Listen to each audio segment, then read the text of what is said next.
আমরা তো সোয়াবিনের নানান পদ খেয়ে থাকি। আচ্ছা, আপনারা কি সোয়াবিনের কাটলেট কখনো খেয়েছেন? যদি না খেয়ে থাকেন তাহলে ডিম ছাড়া কীভাবে আমি সোয়াবিনের কাটলেট তৈরি করেছি সেটাই আপনাদের সঙ্গে শেয়ার করব। নমস্কার বন্ধুরা, ঘরোয়া স্বাদে বেঙ্গলি রান্না চ্যানেলে আপনাদের স্বাগত জানাই। আজকের রেসিপিটি হলো সোয়াবিনের কাটলেট। যেমনই এটি উপকার তেমনই কিন্তু খেতে বেশ সুস্বাদু। তো কিভাবে করেছি চলুন সেটাই দেখাই। প্রথমে আমি নিয়েছি খেসারির ডাল, প্রায় 1 ঘন্টা আগে থেকেই ভিজিয়ে রেখেছিলাম। তারপর ভালো করে ধুয়ে মিক্সিতে দিয়ে দিলাম, সামান্য একটু জলও দিয়ে দিলাম। একটু পরিমাণ মতোই জল দিয়েছি, বেশি জল দিইনি, কারণ ব্যাটারটি হবে একটু মোটা। তারপর দেখুন এইভাবেই কিন্তু আমি পেস্ট করে নিয়েছি, আর একদম এমনই করতেই হবে। তারপর নিয়েছি এখানে সোয়াবিনও আমি একটি পাত্রে ঢেলে নিলাম, আর প্রায় আধ ঘন্টা মতো জলে ভিজিয়ে রেখেছিলাম।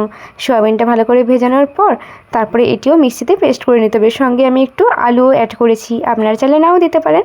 তারপরে এই সোয়াবিনের মধ্যে একটু পেঁয়াজ কুচিও অ্যাড করে দিলাম, সামান্য একটু জল দিলাম, এটিও পেস্ট করে নিয়েছি। তারপর এই পেস্টটিও একই জায়গায় রেখে দেবো, যেখানে ডালের পেস্ট রেখেছিলাম ঠিক সেখানেই কিন্তু এই পেস্টটি রেখে দেবো। রাখার পর একটু ভালো করে একসঙ্গে একটু মিক্সড করে নেব। মিক্সড করার পর দিয়ে দিলাম সামান্য একটু পেঁয়াজ কুচি, দেওয়ার পর একটু নাড়িয়ে চাড়িয়ে তারপরে আবারও দিয়ে দিলাম আদা রসুনের পেস্ট। অল্পই দিয়েছি, 1 টেবিল স্পুন মতো একসঙ্গেই বেটে নিয়েছিলাম। তারপরে দিলাম গরম মশলার পেস্ট, দেওয়ার পর ভালো করে একটু মিক্সড করে নিয়েছি। মিক্সড করার পর দিয়ে দিলাম সামান্য একটু গোটা জিরে, দেওয়ার পর দিলাম সামান্য হলুদ গুঁড়ো, সামান্য স্বাদ অনুযায়ী দিলাম লবণ, আর দিলাম লাল লঙ্কার পেস্ট, যেটি আমি শুকনো লঙ্কা পেস্ট করে রেখেছিলাম। আপনারা চাইলে গুঁড়ো লঙ্কা অ্যাড করতে পারেন, কিন্তু শুকনো লঙ্কার টেস্ট একটু আলাদাই হয়। তারপর ভালো করে এটি মিক্সড করে নিলাম।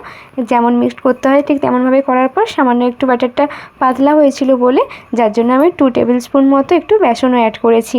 আপনারা চাইলে কর্নফ্লাওয়ারও দিতে পারেন, আমি এখানে একটু বেসন অ্যাড করেছি। দেওয়ার পর ভালো করে মিক্সড করে নিলাম। তারপরে কড়াইতে সামান্য একটু তেল দিলাম, এটি ডুবো তেলেই ভাজতে হবে। তারপরে এক একে করে সবগুলো দিয়ে দিলাম। তেমন একটা বেশি করে ভাজা চলবে না, জাস্ট একটু লাল হয়ে গেলেই উল্টে পাল্টে দিলেই কিন্তু কমপ্লিট হয়ে যাবে। তারপরে কিন্তু আরেকবার ফের ভালো করে ভাজতে হবে, যার জন্য দেখুন আমি এখন একটি পাত্রে তুলে নিচ্ছি। তারপরে ওই কড়াইতে সামান্য একটু তেল দিয়ে ওই যেগুলো ভেজেছিলাম আগে থেকে কাটলেট, সেগুলোই কিন্তু দিয়ে দিলাম। দেওয়ার পর ভালো করে জাকিয়ে একদম লো টু মিডিয়াম ফ্লেমেই ভালো করে ভেজে নিতে হবে। একদম জাকিয়ে সুন্দর করে মচমচে করে কাটলেটটা রেডি করতে হবে। এটি কিন্তু একদম ডিমবিহীন করেছি। এতদূর পর্যন্ত যদি ভালো লেগে থাকে অবশ্যই কিন্তু একটা লাইক করে যাবেন, আর এই রকম রেসিপি বাড়ির সবাইকে করে খাওয়ান, আর একদম ভালোবাসা লুটে নিন। ভালো লাগলে অবশ্যই কিন্তু সাবস্ক্রাইব করে আমার পাশে থাকার অনুরোধ রইল। দেখা হবে নতুন একটি রেসিপি নিয়ে। সবাই ভালো থাকবেন, সুস্থ থাকবেন। ধন্যবাদ।